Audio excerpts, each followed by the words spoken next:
So the topic for today's video is circadian rhythm. If topics like this or other ones I've done interest you, you can sign up for my weekly newsletter, which I'll go through an exercise of the week, which a video I just posted was about, and then topics which will be specific to any requests you guys have. If you're interested in that, I'll put a link in the description below for the weekly newsletter. Circadian rhythm specifically is talked in more detail in my Potent Priorities ebook, and I'll put a link to download that as well. So yeah, let's just get into it. So when it comes to circadian rhythm, what it is your body's innate ability to assess the time of day and respond accordingly with either states of alertness or sleepiness. And then I'm going to put this graphic up for you guys to look at, and it gives you just like some key changes that we're worried about throughout a 24-hour cycle. And then you can see on this graphic that most of these actions have like an opposite action on the other side of the graph. And the times aren't exact, but rather they kind of demonstrate the flow of the changes that happen in our body throughout a day. So what this video will go into is lifestyle choices that you make can either be conducive to helping your body carry out these processes and respond accordingly, or you can make choices where it'll do the opposite and push your body away from where the circadian rhythm wants to be taken. And I'll give more examples of that to come. But first, before I go into that, I'm going to quickly go over why sleep is important. Like sleep in general is important. I'm sure like this is honed in by your mom and everybody that you need to be sleeping.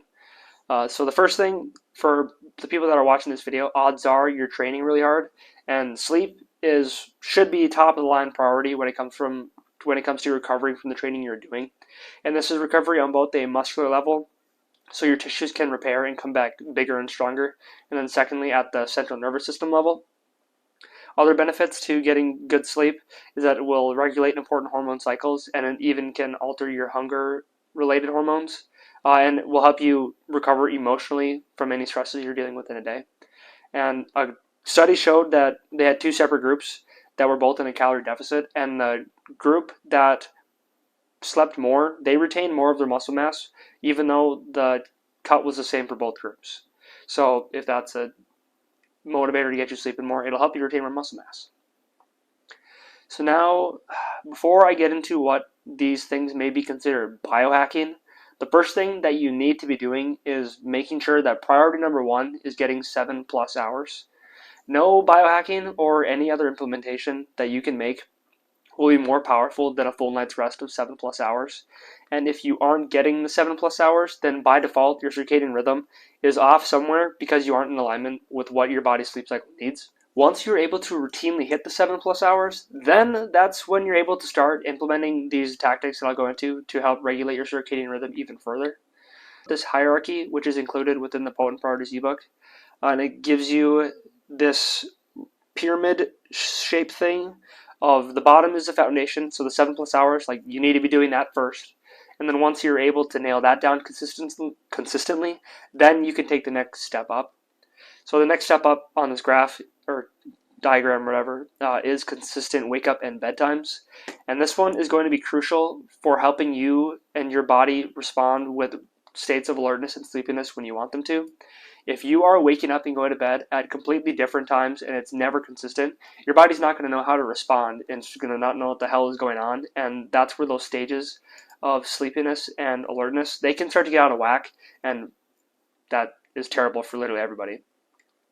And something that kind of sucks, but it goes with the consistent theme of consistency, is that even on the weekends, you're going to want to wake up and go to bed at the same times. And like, sure, you can get away with every once in a while, but long-term consistency is key for this whole video entirely, but specifically for the consistent wake up and bedtimes. You want those to be as regular as you can. So then the next step up is creating a sleep-friendly environment. And again, the Potent Priorities ebook gives very specific things of what you can do for this. So everything around us is some sort of stimulus being processed by our body, whether you're aware of it or not. So I'll get into some choices that you can make to make sure that your environment is as conducive as possible to the correlating phase of whatever circadian rhythm position you're in. So when we're trying to create a sleep-friendly environment, sleep is done best with as little environmental stimulators as possible. And in this case, stimulators are like bright lights, sounds, and more. So what we're looking for is you want a dark, cool bedroom. So if you have issues with lights, one, you can't be scared of the dark. So to block out the lights, you want either a sleep mask or some good shades so their light doesn't have a chance to get into your eye sockets. Besides the being dark, you want it to be quiet.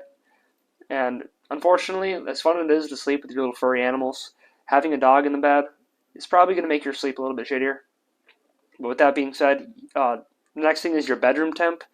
That is more of a personal preference, as I know some of you fucking weirdos like it way too hot, which I can't fathom sleeping in a hot bedroom.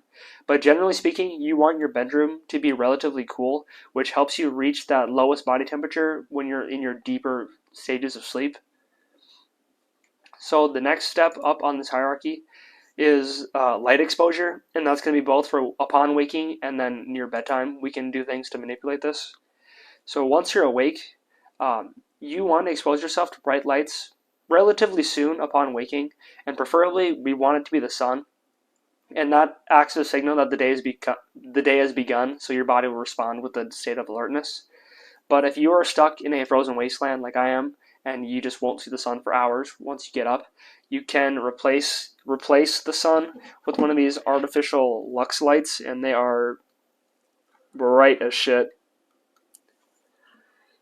So that's good if you're stuck in Fargo like I am. So once you are getting closer to bedtime, we want to do the opposite, and we want to limit bright lights.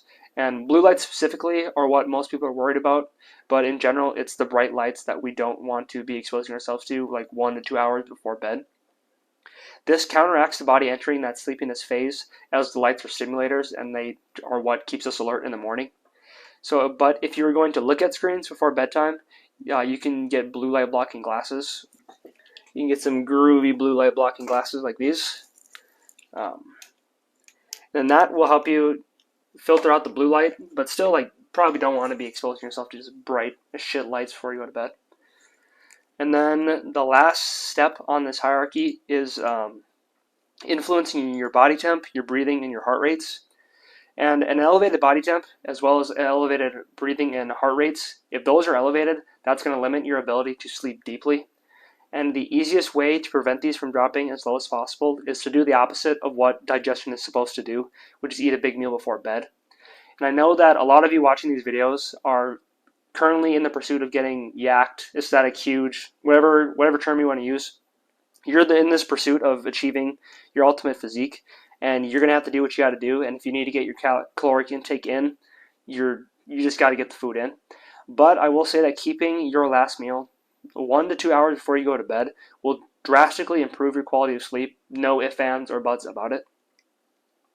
Some other tricks to help the body with the temperature shift is to take a warm bath, do some meditation, or any other relaxing activities that will help calm your nervous system down before you try and fall asleep. And if you struggle with falling asleep, I'll link some playlists of what is called Yoga Nidra, and this is by far the most go-to thing in helping you fall asleep. So if that's something you struggle with, definitely give these a try. And then I'm going to double down on what I said earlier about you need to start at the foundation in the bottom of this pyramid first, and then make your way up after you can consistently do each level that you're on. If you jump up too soon and you spend the majority of your time focusing on the smaller details before the big pieces, you are going to be just spinning gears, not getting anywhere. But if you're able to start big and work your way up to the smaller ones and able to do each one consistently, the benefits from each one will just compound on top of each other. The theme is consistent within the Potent Priorities ebook of you get out what you put in, and it starts off with super basic things like this pyramid. The bottom thing is like 7+ hours every night consistently. That's your baseline. But if you want to be more specific about your plan and get deeper and deeper, you can take things a step further and further and further. And how detailed you want to get depends on what you want to achieve and what your goals are. And I would argue that like nobody should have a perfect routine where they don't miss a thing ever, and except for like some exceptions like professional athletes or even all the athletes that are competing for the Olympia contest that's coming up. Odds are they're going to want their routine as specific as they can. But if you're just like an average Joe, you for sure want to start at the bottom and then fit in what you can and make your way up if that's something you'd like to do or can do. The other 3 priorities within the ebook that I mentioned earlier are movement and like moving outside of the gym, moving in the gym, which is titled training, and then your nutrition. and it follows the same format of giving you the basic foundations that need to be covered first, and then gives you that tier list of how you can get more specific and tailored to your individual plan. You can also sign up for that newsletter I was talking about, and associated with it is programming that I offer for anybody to follow. And it gives you, and I have separate videos walking you through the program, the goals of the program, what to expect, the exercises you'll be doing, how we'll be progressing in the program. And it's all available in this Google Sheet that I use. And then the exercises themselves are video tutorials as well. That's a wrap on this video, and we'll see each other in the next one.